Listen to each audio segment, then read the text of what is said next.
कहानी शुरू होती है वहां से जहां समय ठहर जाता है, जहां सौंदर्य केवल रूप नहीं बल्कि एक शक्ति बनकर लोगों के भाग्य को मोड़ देता है। ये कहानी है घृताची की, उस अप्सरा की जिसकी उपस्थिति केवल सौंदर्य नहीं बल्कि नियति की दिशा बदल देने वाली शक्ति थी। स्वर्गलोक के जन्म रहस्य से लेकर राजाओं के अहंकार, ऋषियों के तप, महान वीरों और संतानों के उद्भव तक घृताची हर युग, हर कथा की अदृश्य धुरी बनती चली गई। आइए उस दिव्य यात्रा में प्रवेश करते हैं जहां एक अप्सरा के कदम पूरी सृष्टि के इतिहास को नए रूप में गढ़ देते हैं। घृताची का उद्भव, स्वर्गलोक की अप्सरा का रहस्यमय जन्म आरंभ होता है उस युग से जब ब्रह्मांड अपनी नवीन लय में धड़क रहा था। देवताओं के लोकों में प्रकाश की नदियां बहती थी और आकाश गंगाएं अभी अभी अपनी स्थायी चाल में स्थापित हुई थी। स्वर्गलोक, जिसे इंद्रलोक भी कहा जाता है, उस समय अपनी संपूर्ण दिव्यता में चमक रहा था। देवताओं के महलों से निकलती दैदीप्य रश्मियां जैसे स्वयं सूर्य को भी लज्जित कर देती थी। नंदन वन में खिले फूलों की सुगंध हवा में ऐसी घुली रहती थी कि मात्र उसे श्वास में भर लेने से मनुष्य को समाधि का अनुभव हो जाए। इसी दिव्य लोक में अप्सराओं की उत्पत्ति हुई। देवताओं की कलात्मक शक्ति का प्रमाण उनका सौंदर्य, उनकी नृत्य कला और उनकी मधुरता मानो सृष्टि की सुगंध का रूप थी। उन्हीं अप्सराओं में एक का जन्म हुआ, घृताची।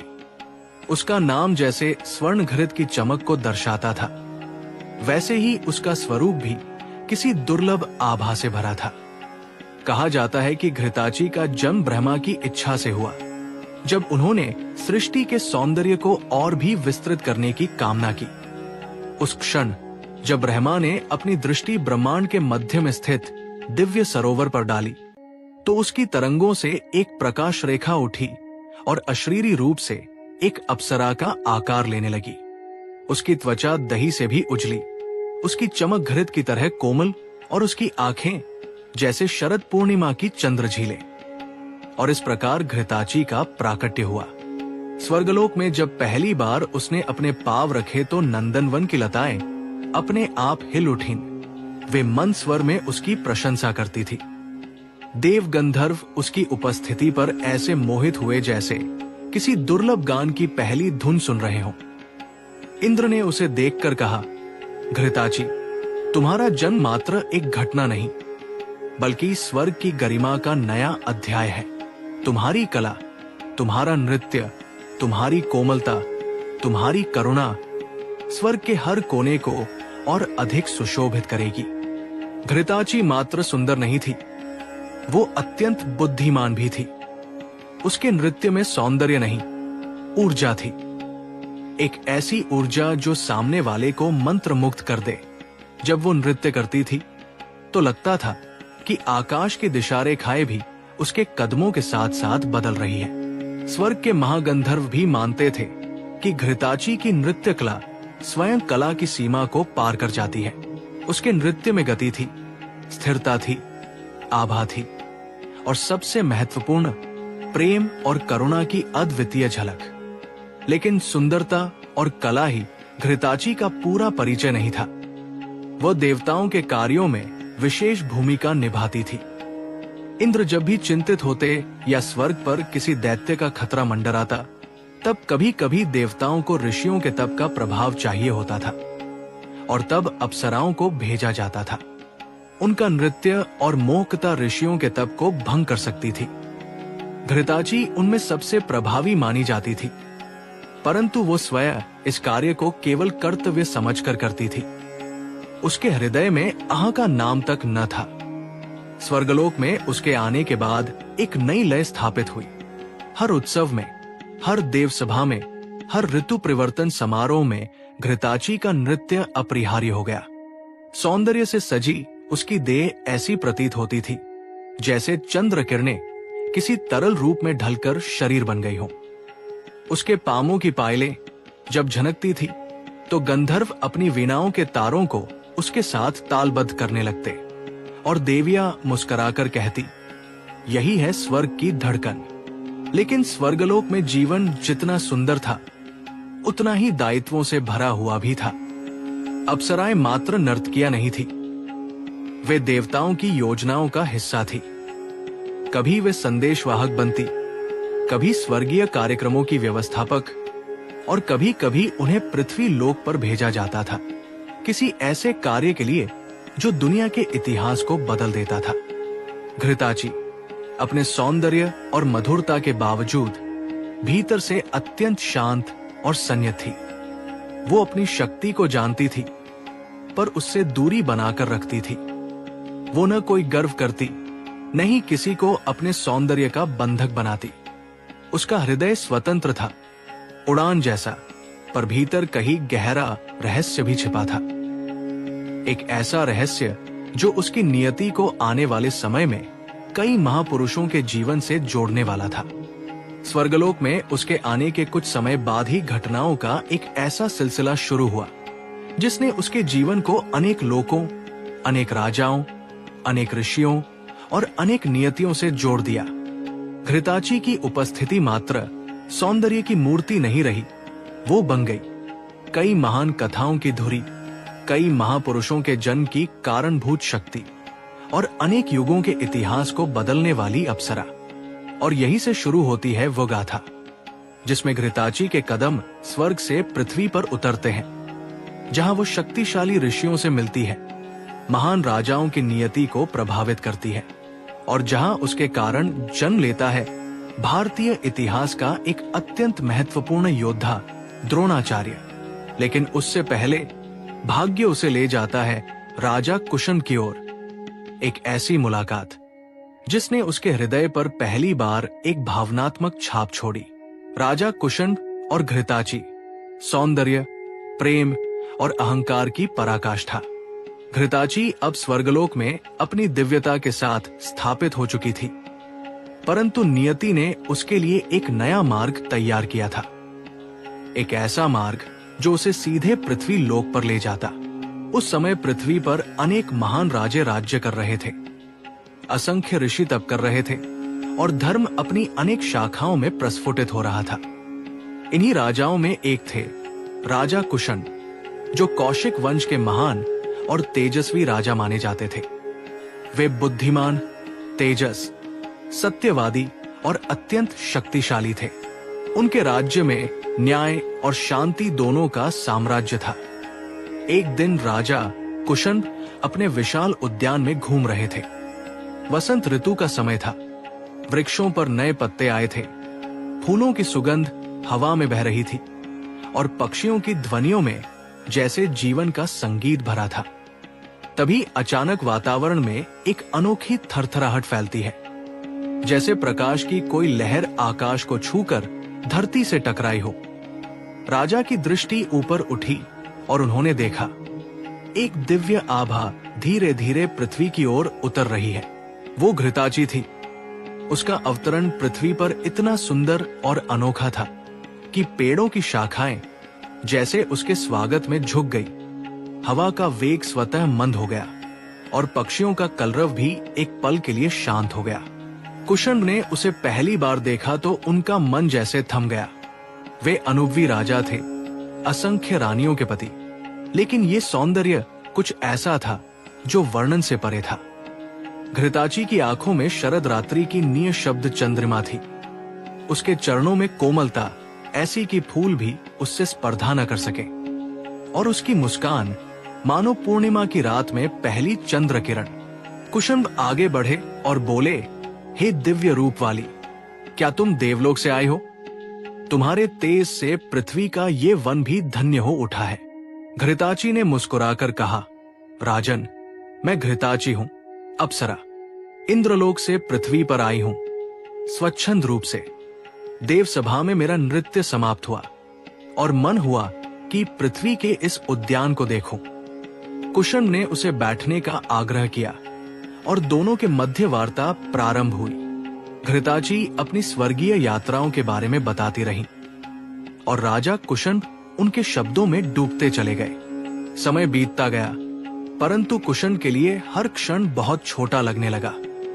घृताची की उपस्थिति उन्हें ऐसे आकृष्ट कर रही थी जैसे किसी तपस्वी को पहली बार समाधि का स्वाद चखने पर पुनः उसी गहराई में डूबने की लालसा हो। धीरे धीरे राजा के भीतर एक और भावना जन्म लेने लगी, वरण का आग्रह, एक गहरी इच्छा कि घृताची उनकी रानी बने। अंततः एक दिन उन्होंने अपनी भावना व्यक्त करते हुए कहा, हे घृताची, यदि आपको उचित लगे तो मैं आपसे विवाह का आग्रह करना चाहता हूं। आपकी उपस्थिति से मेरा हृदय एक अद्भुत शांति से भर जाता है। यदि आप मेरी रानी बने तो मेरा जीवन धन्य हो जाए। ये सुनते ही घृताची शांत रही। उनकी आंखों में दया थी, पर कहीं न कहीं उस दया के भीतर एक स्थिर निश्चय भी छिपा था। उन्होंने धीरे से कहा, राजन, आपकी प्रशंसा मुझे प्रसन्न करती है, परंतु आप ये समझे कि मैं एक अप्सरा हूं। बंधन में रहना मेरे स्वभाव में नहीं है। अप्सराएं नश्वर नहीं, परंतु वे विवाह के बंधन में भी प्राय नहीं बंधती। हम देव कार्य के लिए हैं, स्वतंत्रता के लिए हैं। मैं आपका आदर करती हूं, परंतु विवाह के लिए मुझे अनुमति नहीं है। ये सुनकर राजा का हृदय जैसे टूट गया। उनके मन में जो प्रेम था वो क्षण में ही अहंकार का रूप लेने लगा। उन्हें ये स्वीकार नहीं था कि कोई उन्हें मना करे। वे एक महान राजा थे जिसका आदेश पृथ्वी और देवताओं के बीच प्रसिद्ध था। उनके भीतर का अहंकार कहने लगा, मैं अस्वीकृत कैसे हो सकता हूं? और तभी वो क्षण आया जब उनका संयम टूट गया। कुशन ने क्रोधित होकर कहा, अप्सरा, तुम अपने सौंदर्य पर अत्यधिक गर्व करती हो। तुमने मेरे प्रेम को अस्वीकार किया है। मैं तुम्हें इस अपमान का फल दूंगा। घृताची ने शांत स्वर में कहा, राजन, मैं गर्व नहीं करती। मैं केवल अपनी प्रकृति और कर्तव्य के अनुसार उत्तर देती हूं। आपके हृदय में यदि क्रोध है तो वो आपके अपने भीतर का है, मेरे उत्तर का नहीं। कुशन ने तिल मिलाकर उसे श्राप देने के लिए हाथ उठाया, लेकिन तभी स्वर्गीय आभा ने घृताची को ढक लिया। इंद्र ने उसे तुरंत स्वर्गलोक वापस बुला लिया। राजा का हाथ हवा में ही ठहर गया। श्राप अधूरा रह गया और घृताची चली गई, एक हल्की सी मुस्कान के साथ, जैसे किसी बच्चे के क्रोध को क्षमा कर देना। लेकिन इस घटना का प्रभाव केवल यहीं समाप्त नहीं होता। इस घटना के बाद कुशन ने एक ऐसी प्रतिज्ञा ली जो बाद में कई राजवंशों के भाग्य को बदलने वाली थी। उनकी संतति, उनकी पुत्रियां, उनका गर्व, सब इस एक क्षण में गठित हुआ था। और घृताची, वो स्वर्ग लौट चुकी थी, परंतु उसके जीवन का अगला अध्याय अब उसे एक महान ऋषि के भाग्य से जोड़ने वाला था। उस ऋषि का नाम था भरद्वाज। घृताची और ऋषि भरद्वाज, तप, सौंदर्य और द्रोणाचार्य का दिव्य जन्म। राजा कुशन की घटना समाप्त हो चुकी थी, परंतु घृताची के जीवन का अगला अध्याय कहीं अधिक गहरा, निर्णायक और इतिहास निर्माता होने वाला था। वो स्वर्गलोक लौट तो आई थी, पर उसके मन में एक विचित्र सी शांति थी, जैसे वो समझ चुकी हो कि उसकी नियति अब केवल नृत्य और उत्सवों तक सीमित नहीं रही। कुछ बड़ा होने वाला था, कुछ ऐसा जो एक युग को परिभाषित करने वाला था। उसकी आत्मा बार बार पृथ्वी की ओर खिंच रही थी, जैसे उसे पुकारा जा रहा हो। और वो पुकार थी महर्षि भरद्वाज की। भरद्वाज ब्रह्मर्षियों में अग्रणी, विद्या, वेद और तप के मूर्तिमान स्वरूप माने जाते थे। उनकी तपस्या ऐसी थी कि देवता भी उनका सम्मान करते थे। उनका आश्रम पंचमढ़ी के विस्तृत पर्वतीय क्षेत्र में स्थित था, जहां वायु इतनी शुद्ध थी कि स्वयं देव गंधर्व कभी कभी वहां गमन करते। भरद्वाज का वैराग्य अटूट था। तप, ध्यान और वेद साधना में उनका जीवन व्यतीत होता था, परंतु उनके गहन तप से इंद्र चिंतित थे, जैसे वे हर उस ऋषि से रहते थे जिनकी तपस्या स्वर्ग के सिंहासन को हिला सकती थी। इंद्र के मन में भय ने जन्म लिया। यदि भरद्वाज अपने तप से और शक्तिशाली हो गए तो कहीं वे मेरे पद को चुनौती न दे दे, और फिर सदियों पुरानी परंपरा के अनुसार उन्होंने अप्सराओं की सहायता ली। स्वर्गसभा में इंद्र ने घृताची को बुलाया। वो शांत भाव से पहुंची। उसके चेहरे पर वही दिव्यता थी जो स्वर्ग की शोभा बढ़ाती थी। इंद्र बोले, घृताची, तुम्हें एक कार्य सौंपना है। महर्षि भरद्वाज अत्यंत कठोर तप कर रहे हैं। यदि उनका तप पूर्ण हुआ तो संसार का संतुलन बदल सकता है। तुम पृथ्वी पर जाओ और उनके तप को विचलित करो। घृताची ने विनम्र स्वर में कहा, हे देवराज, आप जानते हैं कि मैं ऐसे कार्य तभी करती हूं जब वो आवश्यक हो। क्या भरद्वाज का तप वास्तव में स्वर्ग के लिए संकट है? इंद्र ने उत्तर दिया, घृताची, देव कार्य प्रश्न नहीं करता। हमें अपने लोक की रक्षा करनी है। तुम ही सबसे योग्य हो। घृताची ने सिर झुका दिया, क्योंकि वह जानती थी देवताओं की सेवा उसका धर्म था। और फिर वो उतरी, एक बार फिर पृथ्वी लोक पर। महर्षि भरद्वाज का आश्रम शांत था। वृक्षों पर पत्तों की सरसराहट, नदी का मृदु प्रवाह, आश्रम में अग्निकुंड से उठता हल्का धुआं, सब वातावरण को पवित्र बनाए हुए था। ऋषि ध्यान में लीन थे। शरीर शांत था, पर उनकी आभा तप की अग्नि से दैदीप्यमान थी। घृताची आश्रम के निकट प्रकट हुई। वो जानती थी कि किसी महान तपस्वी के पास जाना साधारण बात नहीं होती। उसकी आंखों में सम्मान था और हृदय में शांति, क्योंकि घृताची कभी किसी को ठेस पहुंचाने के लिए ये कार्य नहीं करती थी। वो केवल देवाधीन कर्तव्य का पालन करती थी। घृताची नदी के तट पर पहुंची, वो तट जहां ऋषि प्रातः स्नान करने आते थे। उसने जल में अपना प्रतिबिंब देखा और एक क्षण को उसके भीतर विचार आया, क्या ये सौंदर्य किसी महान ऋषि के तप को तोड़ने के योग्य है, या ये सौंदर्य केवल एक दैवी दायित्व की श्रृंखला है? लेकिन तुरंत उसने अपने मन को शांत किया और नदी के ठंडे जल में उतर गई। अगली सुबह जब भरद्वाज नदी पर पहुंचे तो उन्होंने पहली बार घृताची को देखा। उसकी देह पर जल की बूंदें चमक रही थी, जैसे चंद्रमा पर सुबह की रोशनी पड़ती हो। उसके बाल हल्की हवा में लहरा रहे थे और उसकी आंखें शांति से भरी थी। भरद्वाज के मन में पहली बार एक विचित्र कंपन हुआ। ये आकर्षण नहीं था, ये विस्मय था, मानो किसी देवस्वरूप का अनुभव हुआ हो। घृताची ने सिर झुकाकर कहा, ऋषिवर नमस्कार। भरद्वाज ने शांत स्वर में पूछा, देवी आप कौन हैं? आपके स्वरूप में दिव्यता है। घृताची ने उत्तर दिया, मैं घृताची हूं, स्वर्गलोक की अप्सरा। यहां प्रकृति दर्शन हेतु आई हूं। भरद्वाज ने सिर हिलाया, पर अपने भीतर उठती हल्की सी भावनाओं को नकार न सके। आने वाले दिनों में घृताची का नदी तट पर होना सामान्य हो गया। वो फूल चुनती, कभी हवा में नृत्य करती, कभी आश्रम से दूरी बनाकर बैठती, पर उसकी उपस्थिति भरद्वाज के मन में एक सूक्ष्म परिवर्तन कर रही थी। और फिर एक दिन वो क्षण आया जिसने इतिहास बदल दिया। भरद्वाज प्रातःकाल नदी पर पहुंचे, पर वहां घृताची अपने रूप की पराकाष्ठा में खड़ी थी। उसके वस्त्र हवा में थोड़े फैले हुए, उसकी आंखों में कोमलता और उसकी देह पर सूर्य का आलोक पड़ रहा था। भरद्वाज ने जैसे दैवी चमत्कार देख लिया। उनके मन में एक झंझावात उठा, एक ऐसा झंझावात जिसे उन्होंने कभी अनुभव नहीं किया था। वो तपस्वी थे, पर उस क्षण वे केवल एक मनुष्य थे, भावनाओं के वशीभूत। उनके भीतर उत्पन्न उस भाव से उनके वीर्य का स्खलन हो गया और वो एक घड़े द्रोण में गिरा। महर्षि तुरंत शर्म और ग्लानि से भर उठे, पर घृताची एक तेज प्रकाश में बदलकर स्वर्ग लौट गई।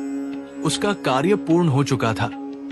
भरद्वाज ने घड़े को मंत्र शक्ति से सुरक्षित रखा और वर्षों बाद उस घड़े से जन्म लिया एक महान बालक ने, द्रोणाचार्य, भविष्य के महान धनुर्विद्या आचार्य, कौरव पांडव काल के सबसे महत्वपूर्ण व्यक्तित्वों में से एक। द्रोण का जन्म घृताची के कारण हुआ। वो अप्रत्यक्ष रूप से इतिहास के सबसे महान गुरुओं में से एक की जननी बनी। घृताची का प्रभाव अब केवल स्वर्ग में ही नहीं, पृथ्वी की दिशा भी बदल चुका था। पर उसकी कथा यहीं समाप्त नहीं होती। क्योंकि नियति उसे एक और महान ऋषि के जीवन से जोड़ने वाली थी और उसके कारण जन्म लेने वाली थी एक और दिव्य आत्मा प्रमदवरा। घृताची और प्रमदवरा की जन्मक था करुणा, नियति और एक ऋषि की असमाप्त विरहगाथा। घृताची का प्रभाव पृथ्वी और स्वर्ग दोनों लोकों में फैल चुका था। द्रोणाचार्य का जन्म तो केवल एक अध्याय था, एक ऐसा अध्याय जिसने इतिहास को उज्जवल कर दिया, परंतु समय की धारा अभी और घटनाओं की ओर बहने वाली थी। घृताची के जीवन की अगली कड़ी उससे भी अधिक संवेदनशील, हृदयस्पर्शी और त्रासदीपूर्ण थी। ये कथा थी एक ऐसे ऋषि की जिसके हृदय का स्पंदन एक अप्सरा के सौंदर्य से नहीं बल्कि उसकी करुणा से जुड़ गया था और उसी बंधन के परिणाम स्वरूप जन्म हुआ एक विलक्षण कन्या प्रमदवरा का। महर्षि संवरत एक अत्यंत तपस्वी, मृदुभाषी और करुणामय ऋषि थे। उनका आश्रम गंगा के तट पर स्थित था और वे अपने शिष्यों को धर्म, सत्य और करुणा का उपदेश देते थे। वे संसार के मोह से मुक्त थे, परंतु संवेदनाओं से भरे थे। उनके भीतर गहरी मानवीयता थी। एक दिन वे वन में कंदमूल की खोज में थे जब उन्हें एक अत्यंत कोमल मृदु रुदन सुनाई पड़ा। वो रुदन इतना मधुर और अजहाय था कि ऋषि अनायास ही उसकी दिशा में बढ़ चले। घने वृक्षों के बीच एक पथरीले तट के निकट वो दृश्य उन्हें दिखाई पड़ा। वहां घृताची बैठी थी, पर पहली बार उसके स्वरूप में एक विचित्र थकान थी। उसके हाथों में एक शिशुरूप प्रकाश था जो अभी अभी संसार में आया प्रतीत होता था। ऋषि संवरत ने विस्मित होकर पूछा, देवी, ये बालिका कौन है और आप इस वन में इस प्रकार क्यों बैठी हैं? घृताची ने एक दीर्घ श्वास ली। उसके स्वर में थकान नहीं, पर एक गहरी करुणा थी। ऋषिवर, ये बालिका मेरी है, मेरे हृदय की, परंतु मेरी नियति की नहीं। ये प्रमदवरा कहलाएगी, आनंद और प्रकाश से भरपूर, परंतु इसे स्वर्गलोक में स्थान नहीं मिलेगा, क्योंकि अप्सराएं माता नहीं बन सकती। हमारी संतानें देव नियमों के अनुसार देवलोक की नहीं होती, इसलिए ये बालिका पृथ्वी पर ही अपनी राह पाएगी। ऋषि संवरत स्तब्ध रह गए। उन्होंने घृताची की आंखों में देखा। किसी अप्सरा की आंखों में मातृत्व की ऐसी चमक कम ही देखी जाती है, परंतु वो मातृत्व अभिशप्त था, नियमों से बंधा था। संवरत ने कोमल स्वर में कहा, देवी, यदि यही आपकी इच्छा है तो मैं इस बालिका को अपनी संतान की भांति पालूंगा। मेरे आश्रम में इसका लालन पालन धर्म और स्नेह से होगा। घृताची की आंखों में कृतज्ञता की झिलमिलाहट जाग उठी। ऋषिवर, आप महान हैं। आप इसे अपने स्नेह से भर दे। मैं इसकी रक्षा स्वर्ग से करूंगी, पर इसका जीवन अब आपकी शरण में है। और वो बालिका जो प्रकाश की छोटी ज्योति की तरह चमक रही थी, संवरत के हाथों में आ गई। घृताची ने अंतिम बार उसे देखा। वो दृष्टि इतनी गहरी थी कि जैसे एक संपूर्ण ब्रह्मांड पलकों में सिमट गया। फिर वो धीरे धीरे प्रकाश में विलीन होने लगी और एक क्षण में गायब हो गई। केवल एक मंद सुगंध हवा में तैरती रह गई, जो उस दिव्य उपस्थिति का प्रमाण थी। संवरत ने बालिका का नाम रखा प्रमदवरा। प्रमदवरा बड़ी हुई तो उसके रूप में पिता की तपस्या और माता की दिव्यता दोनों दिखती थी। उसकी मुस्कान में घृताची की मधुरता थी और दृष्टि में संवरत की शांति। आश्रम के सभी शिष्य उससे प्रेम करते। वो वनों में घूमती, फूल चुनती, नदी पर बैठकर काव्य गाती और उसकी आवाज में ऐसी कोमलता थी कि पक्षी भी चुप होकर सुनने लगते। लेकिन नियति उसकी कहानी को शांत नहीं रहने देना चाहती थी, क्योंकि वो अप्सरा कन्या थी। उसके जन्म में ही एक रहस्य था, एक अधूरापन, एक अनिवार्य त्रासदी। यही त्रासदी धीरे धीरे अपने चरण बढ़ाने लगी। एक दिन आश्रम में विद्वान शिक्षार्थियों का एक दल आया, जिनमें से एक युवक था सोमदत्त। वो बुद्धिमान था, शांत स्वभाव का था और उसकी आंखों में ज्ञान की प्यास थी। जब उसने पहली बार प्रमदवरा को देखा, वो मंत्रमुग्ध हो गया। प्रमदवरा ने भी उसके प्रति एक सौम्य आकर्षण महसूस किया, न प्रेम न मोह, बल्कि एक सहज अपंत्व। उन दोनों की मित्रता बढ़ने लगी। वे नदी किनारे साथ बैठते, वेदों की बात करते, जीवन की बात करते। आश्रम के लोग उन्हें देखकर प्रसन्न होते थे, क्योंकि उनमें निर्मल भाव था। परंतु एक दिन अचानक घटनाओं ने भयावह रूप धारण कर लिया। प्रमदवरा वन में एक पुष्प की तलाश में अकेली चली गई। वो एक गहरे वनखंड में पहुंची, जहां अचानक घने बादल छा गए। हवा तेज हुई और ऐसा लगने लगा जैसे प्रकृति किसी अदृश्य कनेक्शन को महसूस कर रही हो।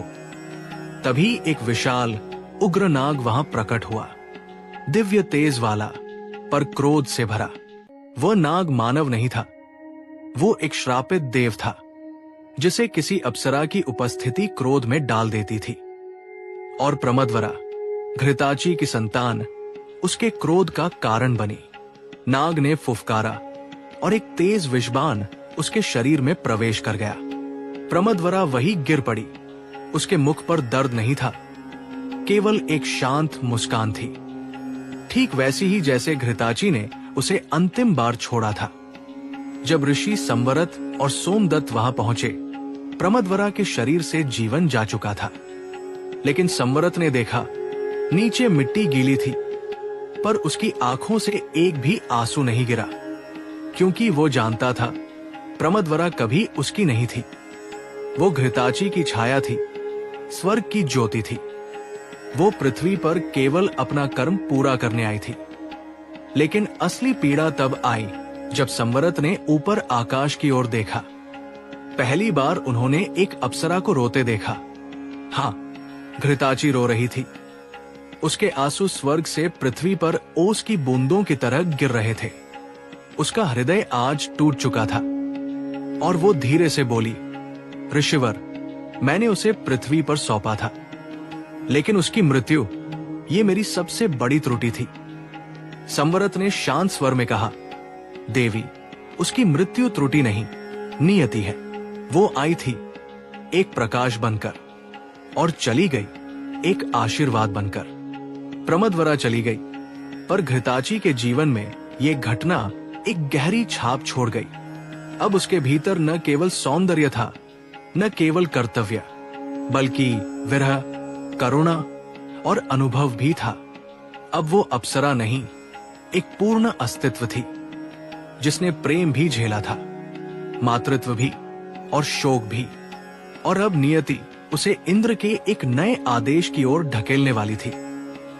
एक ऐसा आदेश जो घृताची को एक बार फिर महायुद्धों, देवऋषियों और इतिहास की दिशा से जोड़ देगा। अगला अध्याय शुरू होता है, जहां घृताची के कदम देवताओं और असुरों की लहरों के बीच प्रवेश करते हैं। घृताची और मानवी लोक की करुण गाथाएं।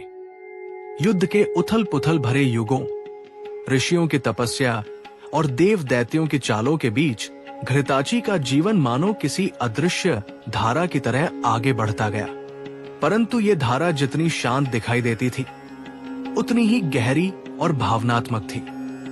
देवलोक से होकर मृत्युलोक तक, ऋषियों के हृदयों से लेकर राजाओं के महलों तक, घृताची का प्रभाव अनगिनत कथाओं में फैला।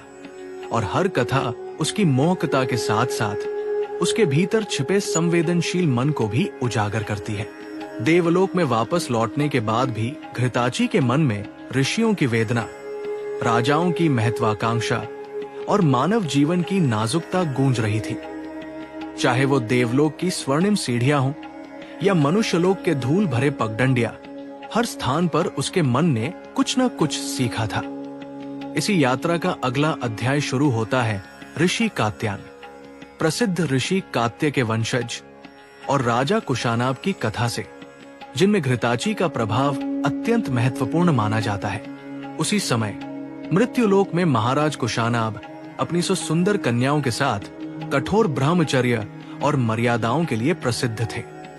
उनकी पुत्रियां न केवल स्वरूप में दिव्य थी, बल्कि ज्ञान, विनम्रता और धर्म पालन में भी अतुलनीय थी। परंतु यही दिव्यता किसी दुष्ट और अहंकारी वायुदेव के पुत्र वायुपुत्र के अहंकार का कारण बनी। उसने इन कन्याओं को अपनी इच्छा के अनुसार अपनाना चाहा, उनका अपहरण करना चाहा, परंतु वे दृढ़ रहीं। पिता की आज्ञा और मर्यादा को सबसे बड़ा धर्म मानते हुए अपमानित होकर वायुपुत्र ने उन पर श्राप डाल दिया, जिससे वे भीतर से टूटने लगी। देवलोक में ये समाचार पहुंचा और देवताओं के लिए ये सिर्फ राजकीय घटना नहीं थी, ये उन मर्यादाओं पर हमला था जिन्हें धरती पर स्थिर रखने का भार अक्सर उन्हीं मायावी अप्सराओं और गंधर्वों पर रखा जाता था। घृताची का हृदय द्रवित हो उठा। वो जानती थी कि मनुष्य स्त्रियां उतनी शक्तिशाली नहीं होती जितनी वो या मेनका जैसी अप्सराएं, लेकिन उनका दर्द भी उतना ही सच्चा, उतना ही भारी होता है। घृताची ने देवताओं से अनुमति मांगी कि वह पृथ्वी पर जाकर उस श्राप को किसी न किसी रूप में कम करे। वो अपने उज्जवल स्वरूप में मृत्यु लोक पहुंची, परंतु इस बार उसका उद्देश्य किसी की तपस्या भंग करना या किसी की वीर्य शक्ति को किसी महान उद्देश्य के लिए मोड़ना नहीं था। वो आई थी एक सहचरी की तरह, एक संरक्षक की तरह, मानो मां पृथ्वी की स्वयं एक प्रतिनिधि। उसने कुशानाब की पुत्रियों से मुलाकात की और अपनी कोमल मुस्कान के साथ उन्हें सांत्वना दी। घृताची ने उन्हें बताया कि उनका त्याग, उनकी दृढ़ता और उनका मर्यादा पालन भविष्य में एक नए युग की नींव रखेगा। उसने ये भी कहा कि देवता उनके साहस से अत्यंत प्रसन्न है और भविष्य में उनके वंश में ऐसे तेजस्वी राजा जन्म लेंगे जो अपनी वीरता और धर्म पालन से पूरी पृथ्वी का कल्याण करेंगे। इसी यात्रा के दौरान घृताची की भेंट ऋषि कात्यायन से हुई। ये मुलाकात दैवयोग थी और इसका परिणाम आगे चलकर महान विद्वान कात्यायन के जन्म के रूप में सामने आया, जिन्हें हिंदू धर्म में महान आचार्यों में से एक माना जाता है। कथा कहती है कि घृताची ने अपने मायावी स्वरूप से ऋषि कात्यायन की तपस्या को प्रेरित किया था, उन्हें किसी भंग के लिए नहीं, बल्कि एक दिव्य सृजन की ओर अग्रसर करने के लिए। उसके स्पर्श मात्र से ऋषि के भीतर ज्ञान शक्ति की अग्नि प्रज्वलित हो उठी और उसी से उस महापुरुष का जन्म हुआ, जिसने वेदों, व्याकरण और तंत्र ग्रंथों में गहन योगदान दिया। परंतु घृताची का हृदय अभी शांत नहीं हुआ था। वो पृथ्वी पर आगे बढ़ती गई और वहां उसकी मुलाकात हुई राजा ब्रह्मदत्त से। बनारस के ऐसे राजा जो न्यायप्रिय थे, परंतु अपने हृदय में एक अजीब सा खालीपन लिए रहते थे। राजा प्रतिदिन अपने महलों, यज्ञों और प्रजापालन के बीच भी एक गहरी अकेलापन छिपाए रहते। घृताची ने ये देखा और समझ लिया कि राजा के भीतर आत्मिक संतुलन नहीं है। वो उनके स्वप्नों में धीमे से प्रवेश करती, उन्हें जीवन के सौंदर्य, कर्तव्य और त्याग के अर्थ दिखाती। धीरे धीरे राजा के भीतर करुणा और प्रेम बढ़ने लगा, उनका शासन सुधरने लगा, प्रजा समृद्ध होने लगी। राजा स्वयं नहीं जानते थे कि ये परिवर्तन उनकी आत्मा में कैसे जन्मा, परंतु ये अप्सरा की वो छाया थी जो लोकहित के लिए उनके जीवन को रूपांतरित कर रही थी। इन्हीं यात्राओं के दौरान घृताची को एहसास हुआ कि देवताओं द्वारा उसे दी गई भूमिका केवल मोहकता या मायावी शक्ति तक सीमित नहीं है। वो एक संदेशवाहक थी, लोगों के संतुलन को संभालने वाली, भावनाओं और तपस्याओं के बीच सामंजस्य बनाने वाली।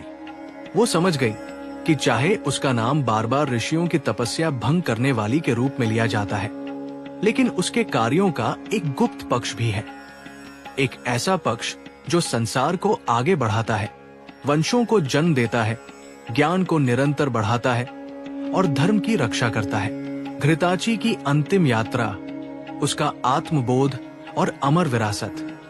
घृताची पृथ्वी के अनेक राजवंशों, ऋषि आश्रमों और देवयोजनाओं में अपना दैवी योगदान देकर जैसे जैसे आगे बढ़ती गई, उसके भीतर एक गहरी संवेदना जन्म लेती गई कि वह केवल देवताओं के दूत या तपस्याओं की परीक्षक नहीं है, बल्कि वो स्वयं भी एक आत्मा है जो भावनाओं, संघर्षों और स्मृतियों का अनुभव करती है। अब तक की घटनाओं के बाद वो कई लोगों की मार्मिक कथाओं की साक्षी बन चुकी थी। कुशानाब की 100 पुत्रियों की दारुण वेदना, ऋषि कात्यायन की दिव्य प्रेरणा, राजा ब्रह्मदत्त के हृदय परिवर्तन, वंशी प्रेम भट्ट और ऋतुमती की अलौकिक कहानी, इन सब ने उसके भीतर वो मानवीय कोमलता जगाई जिसे देवताओं की कठोर व्यवस्थाएं अक्सर दबा देती थी।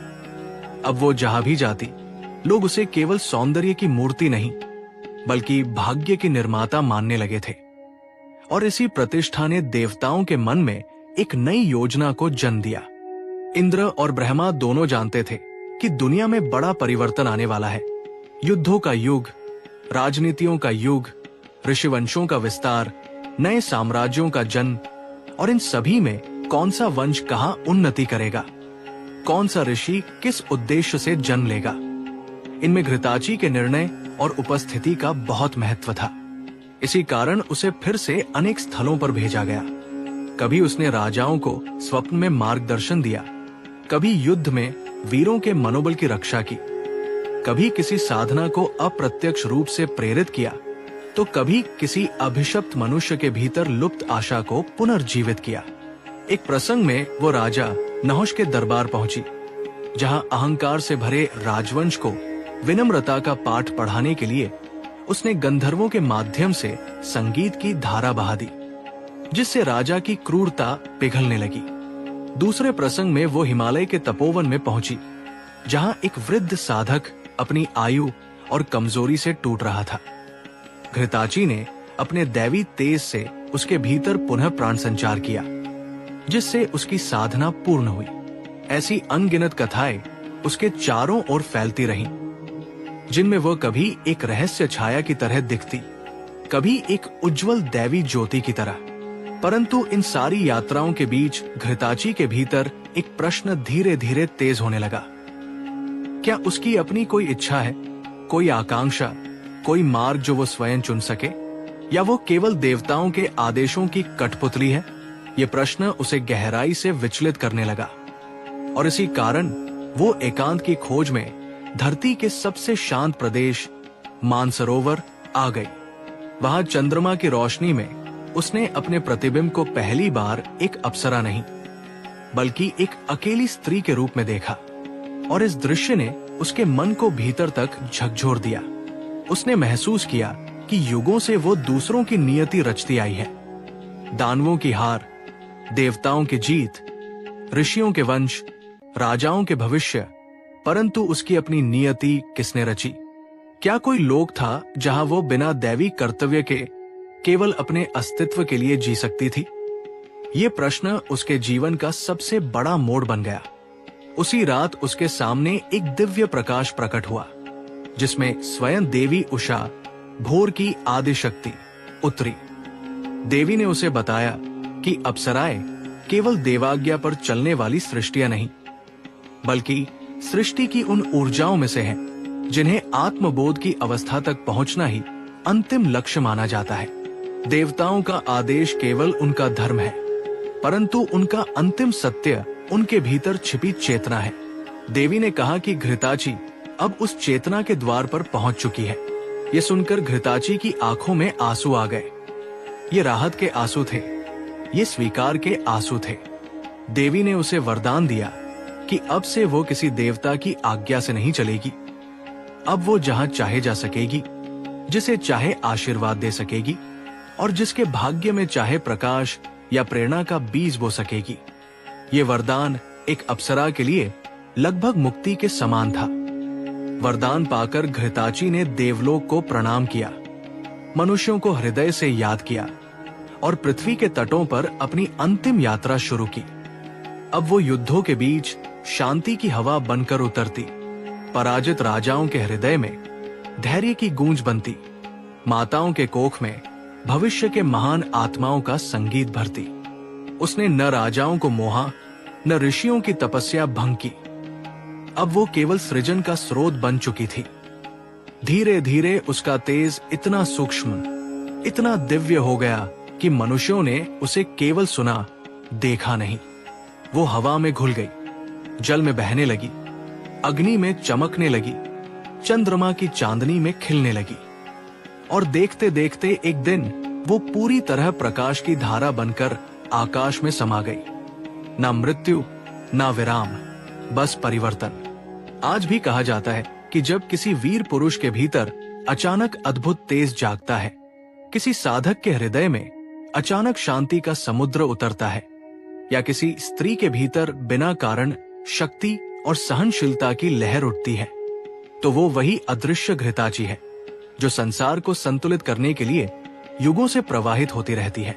इस प्रकार अप्सरा घृताची की कथा केवल एक जीवन की समाप्ति नहीं, बल्कि एक अनंत ऊर्जा की शुरुआत बन गई। एक ऐसी ऊर्जा जो आज भी ब्रह्मांड के संतुलन में गुंजायमान है और जिसने अपने अस्तित्व से ये सिद्ध किया कि अप्सराएं केवल सौंदर्य की प्रतीक नहीं, बल्कि स्वयं सृष्टि की संरक्षक है। घृताची की इस दिव्य यात्रा के अंत में हम महसूस करते हैं कि सृष्टि का हर अध्याय केवल घटनाओं का क्रम नहीं, बल्कि एक अदृश्य शक्ति का संगीत है जो युगों की लय में बहता रहता है। अप्सरा घृताची भी उसी शाश्वत प्रवाह का हिस्सा थी। कभी प्रेरणा बनकर ऋषियों के तप को दिशा देती, कभी करुणा बनकर राजाओं की नियति को आकार देती, कभी शक्ति बनकर लोगों के संतुलन को संभालती। उसके कदमों से जन्मे कई महापुरुष, उसकी उपस्थिति से बदले अनगिनत वंश और उसके स्पर्श से जागे असंख्य प्रकाश यही सिद्ध करते हैं कि घृताची केवल स्वर्ग की नर्तकी नहीं, बल्कि सृष्टि की धड़कन थी।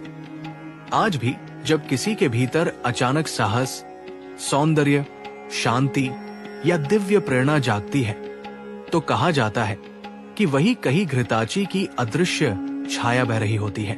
उसकी कथा यहाँ समाप्त नहीं होती, वो हर युग के साथ नया रूप लेती है, नई कहानियों में जन्म लेती है और नए हृदयों में प्रकाश बनकर उतरती है। यदि आपको ये वीडियो पसंद आया हो तो कृपया इसे लाइक करें, नीचे कमेंट में अपने विचार लिखें, इसे दूसरों के साथ शेयर करें और ऐसी ही दिव्य कथाओं को सुनने के लिए हमारे चैनल को सब्सक्राइब करना बिल्कुल न भूलें। आपका एक छोटा सा समर्थन हमें और भी महान कहानियां आपके लिए लाने की शक्ति देता है।